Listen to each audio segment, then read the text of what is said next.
Hello, hello, hello. Welcome everyone to the Football Amigos show. Yes, it's your boy Me back. Amigos, it's good to have you all back again. We're excited to have another wonderful show for you. We're going to talk about predictions for week 3 coming up. Big game this coming weekend. Manchester United versus Liverpool. Not looking forward to it, to be honest, but we'll dive into that more. And of course, the transfer window is ending very big, not in the soccer world in terms of you buying players or loaning players and all of that good stuff, or selling players as the case may be. So we're going to dive into that as well too. And of course, amigos, like, share, and subscribe. Give us your comments about how you've enjoyed the week 2 games. We're getting up to week 3 predictions. Arsenal is playing Brighton 6:30 a.m. in the morning. Aya is going to be bright and early watching that game, amigos. Join him as well. That will be an interesting tactical game that I would love to hear Ayo's perspective on. And I would love to watch from a coaching standpoint as well. We also have Liverpool, of course, playing Manchester United on Sunday, September 1st. That will be an interesting game. And a quick shout out to Chelsea. They are playing Crystal Palace as well that Sunday. Ayo, Arsenal, Brighton, predictions. Arsenal 2-0, 3-0. Yeah. Wow. Okay. Yeah. Okay. I think they will be so boring this season. Like really so boring. Like if Brighton were at home, I'd be worried a little bit. But Brighton coming to us, I think we just manage them. We'll take that energy and we'll just smother it. I really do think and again, it's like every time I see the team sheet, like it's no disrespect to the quality of Brighton in the same way it's no disrespect to the quality of Aston Villa or even Wolves to begin with. It's just the understanding that whatever it is mentally, that part has been figured out. Like, and so in that way, I don't know. That's how I feel. We got to play. I think this will be our easiest of the 5 games. So we had Wolves, and that was the first game of the season. What's it called? So that was going to be nerves. Aston Villa is just a really good team, so you don't know what you're going to get. We're going to play Tottenham after what's it called?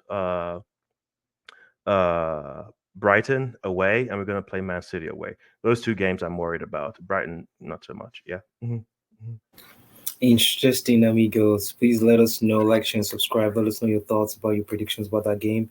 Sam, you seem to have something to say about what Ayo just said before we move to the 10 a.m. game on Sunday, Manchester United versus Liverpool. Thoughts on what Ayo just mentioned before you give your prediction? As a non-Arsenal fan, I am more worried about Brighton over Tottenham. I don't know why. I think if I can chip in my prediction, I think the game against Brighton is probably going to be a tie. If Brighton play the same way they played against Man United, the same formation, I can see a tie, and James Milner scores in that game. Oh, wow. The old guard. I think it's going to be a draw as well, too. It's actually going to me, I think it's going to be a fascinating game to watch tactically as well. Sam, Manchester United, Liverpool. I already know what you're going to say, but I would let you know. I'll let you talk to the amigos. Thoughts I had about a question earlier. I had a question. How confident are you going to that game? I'm not. I'll be honest. I love my team, but I'm not confident at this Old point. Trafford. Old Trafford. Come on now. Yes, we'll have the fans in our backs. Yes, we will have the roar of the Stratford End helping us out in that game. What would determine my full confidence is the starting lineup. That's what I want to see at this point. There are players there ready to play and play to this new system that he's trying to implement. He just needs to pick them and let them play. I don't think Bruno should be taken off unless he's absolutely, absolutely tired. I just feel like maybe a draw, maybe, or something surprising where we win a 2-1. But I think Liverpool will score first. I hope we win, but I need to see his predictions in his starting lineup at first. Personally. Fair. So I think it's going to be a 1-0 win for Liverpool, and Mo Salah scores. Interesting predictions. Of course, amigos, let us know your predictions for those 3 games as well. Quick highlight for Chelsea at 7:30 a.m. playing Crystal Palace. Crystal Palace hasn't necessarily started well this season, but they've kept this information. And I think right now, from what I've seen with their game, they're not as bad as They're not as bad as when they started last season. They're actually better than when they started last season. Of course, they got better and even way better towards the end of last season. I think there's some personal changes that Crystal Palace can make to fit that game. I know they bought Ismail Assar from a transfer window standpoint that I think should be starting ahead of Kamada, and of course partnering with Mateta and also Eze. I think if they can have those three play regularly, I think there's something there from a goal standpoint. In terms of Chelsea, I don't know who is going to start that game. I would predict they start the second team that started that second half game first and just see what happens there. But moving on to transfer window. So, amigos, every season there's the transfer window that starts in the summer and in the winter. The summer transfer window goes from June the 1st to August the 31st into September the 1st. And then there's a winter transfer window that opens from January 1st to February 1st. There's been a lot of transfer window already done. I would like some of our amigos, of course. As Ayo, will start with you. Any major transfer window from an Arsenal standpoint that you think will have a positive or negative impact on your team this season? Positive and negative.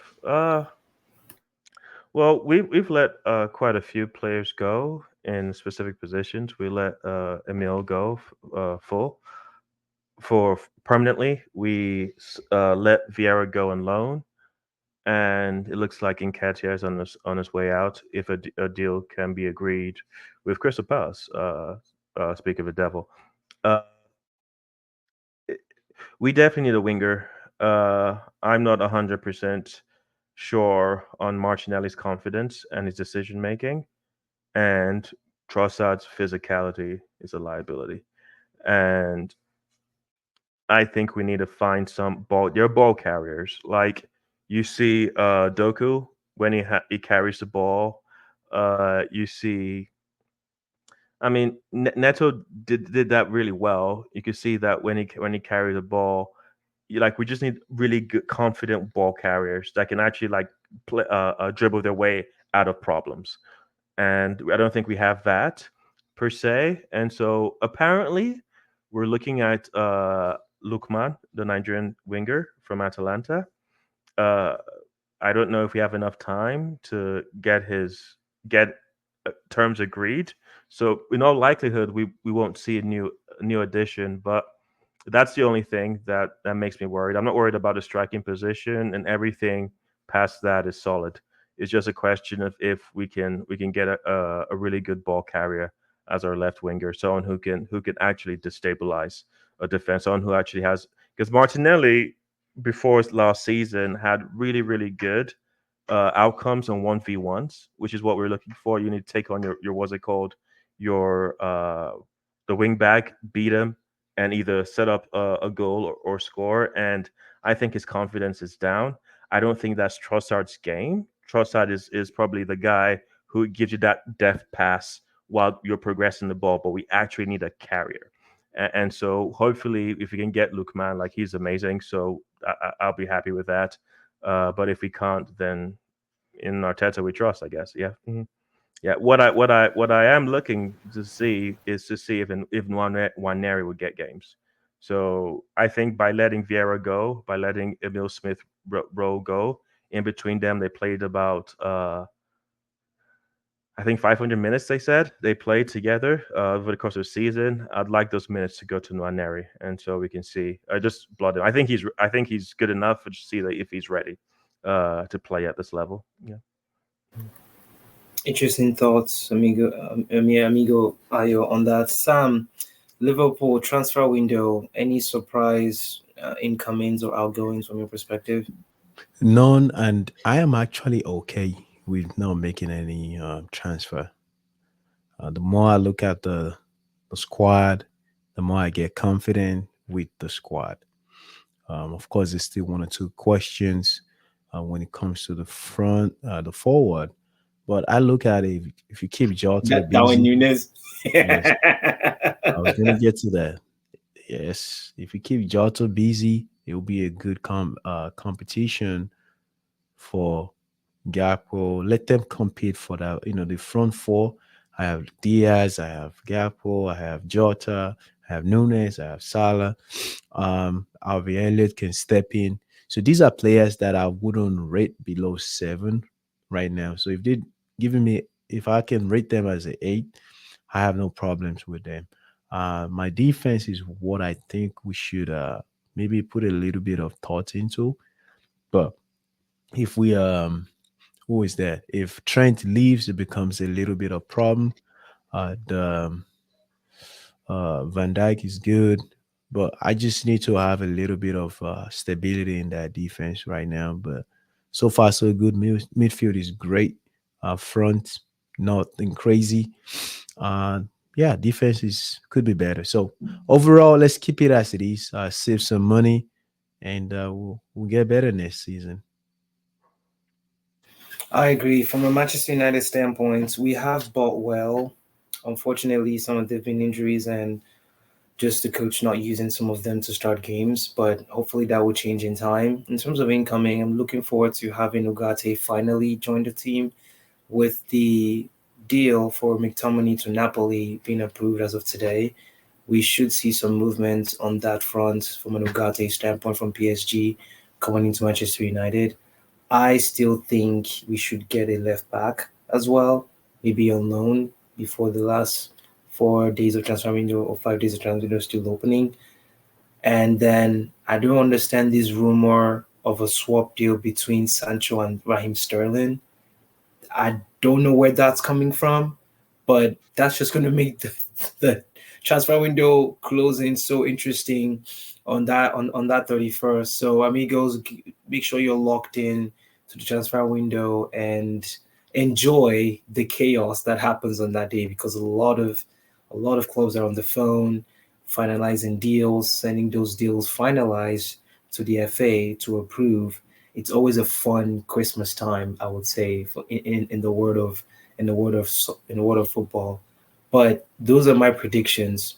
Get Ugarte in, get a left back on loan. If Sancho wants to stay, great. McTominay leaves, that's fine, and then we keep the team the way it is. That's what I would say. You Amigos would might love need to a hear. You Go might ahead. need a Memphis Depay back in the team. Man United is known for making decisions, stupid decisions sometimes. No, he's past it, and we have Xerxes. Holland's gonna come back. We have the boy Obi Martin, even though he's 16, and Sancho can play false nine. He actually can. I would not play Rashford there, but we have enough players to play that position. It's just depending on what the coach wants. But amigos, we'd love to hear your thoughts about your transfer window buys. Highlight for Chelsea, they might be getting Osimhen on loan. We'll see how that goes. But amigos, thank you so much for your time today. Please like, share, and subscribe. Let us know your thoughts about your results, predictions, and of course the transfer window ending this week. It's been a pleasure. Your final thoughts? Nothing. I was just saying, in terms of transfer, I was watching the Crystal Palace West Ham game, and I thought Wharton would be perfect for Man United. The way he passes, I was like, he would be absolutely perfect. But I don't think you I guys could actually afford like him. him. Yeah, I actually but like him as the well. way that his ability to play really long direct passes into channels, Michael that would Carrick. yeah, that would so help your wingers so well. And I was like, he would be so perfect. But I don't think you could afford him this season. Like, but Mhm. if I was a Manu fan, like, because for what he wants and for how Ten Hag wants to play, I think Mhm. he would be perfect. Yeah. Mhm. I agree with you. Sam, final thoughts. Amigo, let us know what you think about the Man United and Liverpool. Make sure you send this video to your friends and family that love soccer. We'll be back in the next show. Thank you. Awesome, amigos. Thank you so much for your time. As always, stay positive. We'll see you on the next show. Take care. Adios, amigo.